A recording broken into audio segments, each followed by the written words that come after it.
Right, let's talk turkey. So Christmas dinner is obviously one of the most important parts of Christmas, but there's nothing more guaranteed to spoil Christmas than food poisoning. Do not poison your family. Now, this little fella is E. coli. In fairness, you'd be pretty unlucky or pretty careless to get him ruining your Christmas, but his little friend Salmonella could crop up if you're not careful. Having said that, it's very easy to avoid with a little bit of planning and a few simple, careful steps. Having said all of that, there's no point in being so cautious that you overcook your turkey so much that it's so dry that no one wants to eat it. So how do you cook a turkey that is safe and also delicious? That is what we'll be talking about today. Right, so planning is important. There's still a few days until Christmas, so now's the time you want to be thinking about it. First things first, the most important thing is that your turkey's fully defrosted. There's a good guide for how long you need to defrost your turkey on the NHS website. Basically, it'll take a couple of days in the fridge, or if you take it out of the fridge and leave it somewhere cool, you'll get it done quicker. So I'm brining my turkey. You might have heard of that before, you might not have done. It's something that I first picked up a few years ago, and sometimes I think that it's something nice to do with the turkey. It does taste a little bit different. Some people like brine turkeys more, some people like unbrined turkeys more. It's a matter of personal taste. I like both, and I've decided to brine this one for a few reasons. Now, what does the brine do? So the salt, the sugar, the spices all absorb into the turkey. The spices just make it tasty. The salt and the sugar affect the flavour, but they also help it to keep hold of moisture. What that means is that when you put it in the oven, it's less likely to go dry. It still can go dry, but a brined turkey is a bit more forgiving than an unbrined turkey. The other thing that's useful about brining is that the turkey doesn't have to be fully defrosted when you put it in the brine. As long as the turkey's defrosted enough to be able to get the giblets out, it can be frozen. It's important that the giblets have been taken out so the brine can get all the way into the middle, and then it comes in from both the inside and the outside. That leads on to a cooking point. Don't stuff your turkey. Leave your turkey without the stuffing inside it. Cook the stuffing somewhere else.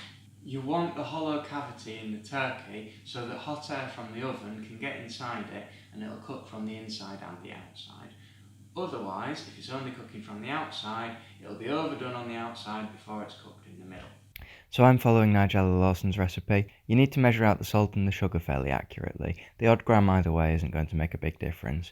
But the flavourings, the spices, you can put in whatever you want. I've more or less followed Nigella's recipe, but I've changed a few things. One thing I added in was a bit of juniper because I thought that would be nice. But any flavourings that you think will make it nice and Christmassy, so I'm using satsumas and ginger and Christmassy spices. Nigella's recipe has some honey and some maple syrup in it. We didn't have any in the cupboard, so I just added some extra sugar in instead. You need to boil all the ingredients up to dissolve the sugar and the salt, but you need the brine to be cool when the turkey goes in, so if you just boil the ingredients up with a couple of pints of water to cover it, to dissolve everything, and then fill it up with cold water, then you should find that it'll either be cool enough to put the turkey straight in, or even if it's not quite cool enough to put the turkey straight in, it won't take long for it to cool down. One of the other benefits to brining like this is that you don't have to have fully defrosted the turkey beforehand, as long as it's defrosted enough to be able to get the giblets out. If you put the frozen turkey in the brine will help to defrost it. You need to leave the turkey in its little briny bath overnight. If you leave it in too long, it'll become too salty. If you don't leave it in long enough, then it won't take on the flavour of the brine. Overnight, you want to leave it in a cool place. Ideally, if you can find a cool corner of the kitchen, something like that. If you haven't got anywhere that's cool enough, then you can leave it outside. The problem with that is that it'll get quite cold overnight. So here you can see I've got the turkey out of its little bath. I've just put it in a roasting tray. I've got a little rack in the bottom of the roasting tray to keep the turkey off the bottom of the tin.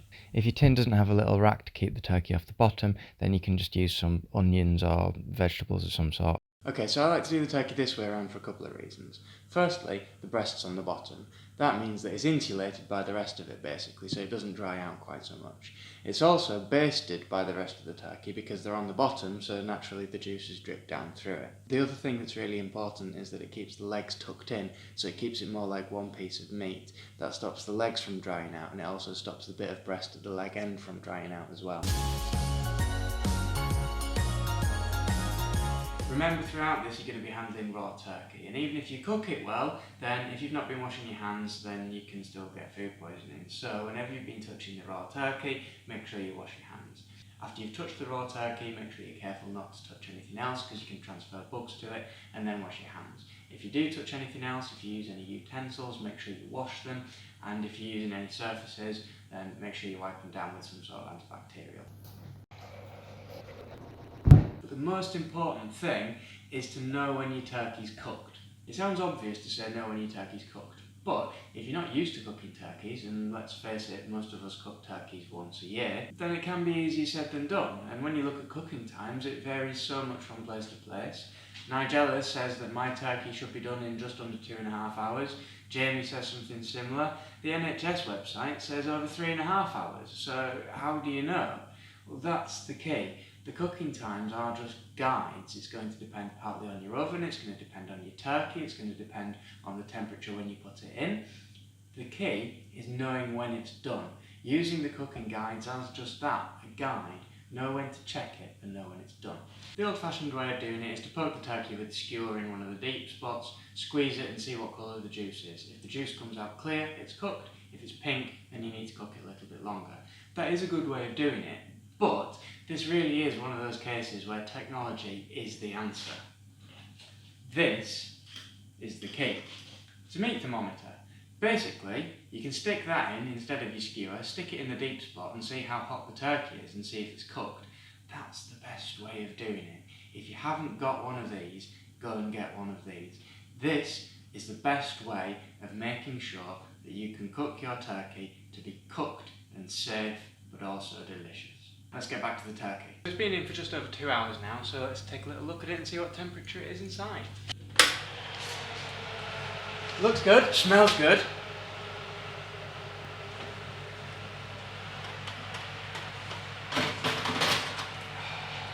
Looks and smells great. So you need to make sure that the turkey's cooked all the way through. So you need to find the deepest spot, so it's usually kind of inside around the thighs, and I'll check a couple of other places, so around the breast and in the joints is the important bit. So let's take a little look. The NHS advises that it needs to be at 70 degrees for at least 2 minutes. Takes a little time for the thing to come up.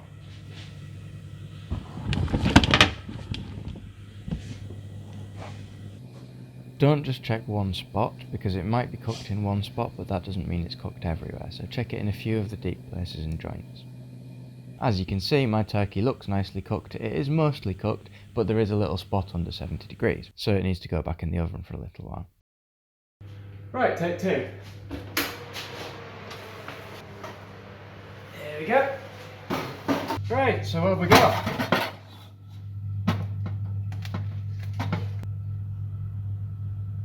Right, so that's shooting right up.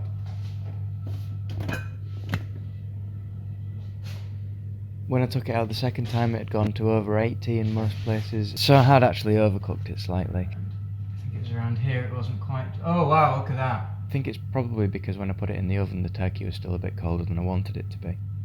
That's in the 80s.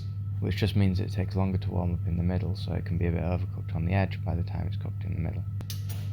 But it's still only been in 2.5 hours, which is an hour less than some places would say to cook it, and it's clearly very well cooked through. And then it's time to leave it to rest. Resting's really important. If you just cover it in foil, then it keeps the heat in, but that time to rest means that the juice inside the turkey can kind of redistribute and it soaks into the bits that are a little bit drier. And then it'll be nice and juicy and succulent when we come to eat it. The downside of doing it the way around that I have is that it doesn't look as nice on the top. I try and get around this by taking the skin off and then crisping it up separately.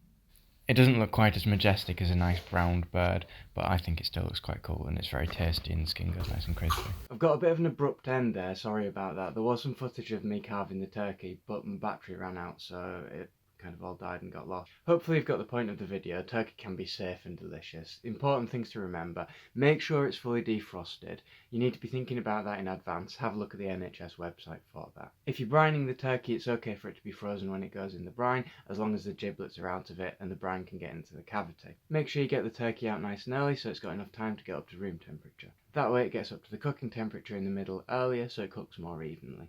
In fairness, I think that was probably the reason that when I got it out the first time there was that undercooked spot, because it was a bit cold when I put it in the oven. I think that if I had left it a little bit longer to get a little bit warmer before I put it in, then it probably would have been cooked at that point. But it was okay, I just put it back in the oven for a little while, checked it again with the meat thermometer. If there's one thing you take from this video, please let it be how useful meat thermometers are. That way you can make sure it's cooked at 70 degrees all the way through in multiple spots, and you can make sure it's cooked without having to incinerate it and force your family to eat turkey like sandpaper. Finally, remember, when you do get it out of the oven, make sure you leave it to rest for at least half an hour. If you keep the foil on at that point, then it keeps the moisture in. You don't have to brine your turkey, but if you do, leave it in overnight. Make sure the sugar and the salt content are right according to the recipe. You can adjust the flavours to what you have and what you want. I think it makes it really tasty. It does also help to keep some of the juices in as well. I think that's more than enough for today. The video is already quite long. Apologies for the sound quality. I hadn't really factored in the acoustics in the kitchen. I'm still getting used to this video making thing, but hopefully you do enjoy the videos. Let me know what you think to them in the comments below. Remember, if you do enjoy them, then click the like button, subscribe to the channel, and share the links. If you know anyone who is a bit prone to overcooking turkeys, maybe they'll find this helpful. Share the links, and I'll see you tomorrow.